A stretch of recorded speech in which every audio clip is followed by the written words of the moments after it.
विष्णु पुराण चतुर्थंश 10वां अध्याय ययाति के चरित्र का वर्णन।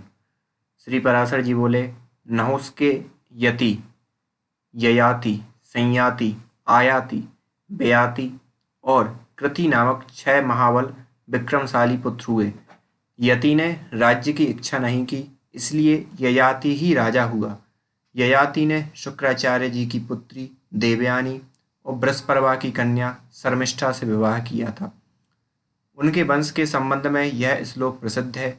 देवयानी ने यदु और तुर्वसु को जन्म दिया था तथा बृहस्पति की पुत्री शर्मिष्ठा ने द्रहु, अनु और पुरु को उत्पन्न किया। ययाति को शुक्राचार्य जी के श्राप से वृद्धावस्था ने असमय ही घेर लिया था। पीछे शुक्र जी के प्रसन्न होकर कहने पर उन्होंने अपनी वृद्धावस्था को ग्रहण करने के लिए बड़े पुत्र यदु से कहा, वत्स, तुम्हारे नाना जी के श्राप से मुझे असमय में ही वृद्धावस्था ने घेर लिया है। अब उन्हीं की कृपा से मैं उसे तुमको देना चाहता हूँ। मैं अभी विषय भोग से तृप्त नहीं हुआ हूँ, इसलिए 1 सहस्त्र वर्ष तक मैं तुम्हारी युवा अवस्था से उन्हें भोगना चाहता हूँ। इस विषय में तुम्हें किसी प्रकार की आनाकानी नहीं करनी चाहिए। किंतु पिता के ऐसा कहने पर भी यदु ने वृद्धावस्था को ग्रहण करना न चाहा।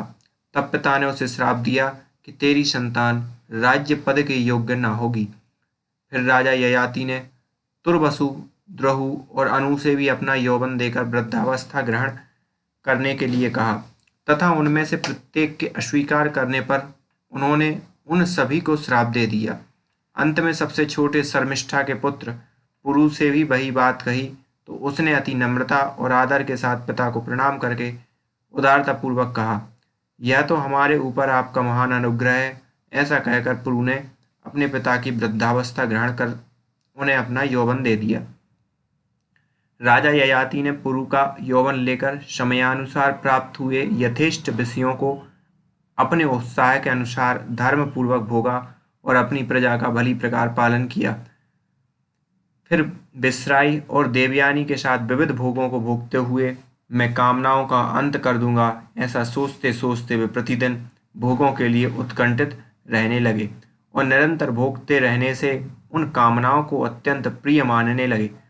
तदुपरांत उन्होंने इस प्रकार अपना उदा प्रकट किया, भोगों की तृष्णा उनके भोगने से कभी शांत नहीं होती, बल्कि घृताहुति के से अग्नि के समान वह बढ़ती ही जाती है।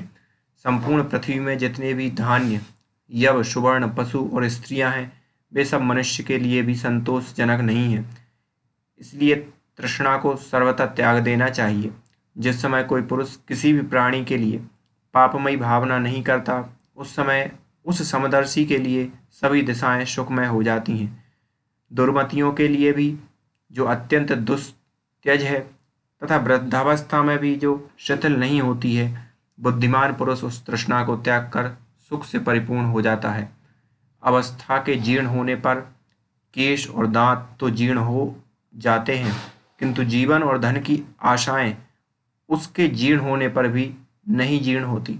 विषयों में आसक्त रहते हुए मुझे 1 सहस्त्र वर्ष बीत गए, फिर भी नित्य ही उनमें मेरी कामना रहती है। अतः अब मैं इसे छोड़कर और अपने चित्त को भगवान में ही स्थिर कर निर्द्वंद और निर्मम होकर मृगों के साथ विचरूंगा। श्री पराशर जी बोले, तदनंतर राजा ययाति ने पुरु से अपनी वृद्धावस्था लेकर उसका यौवन दे दिया और उसे राज्य पद पर अभिषिक्त कर वन को चले गए।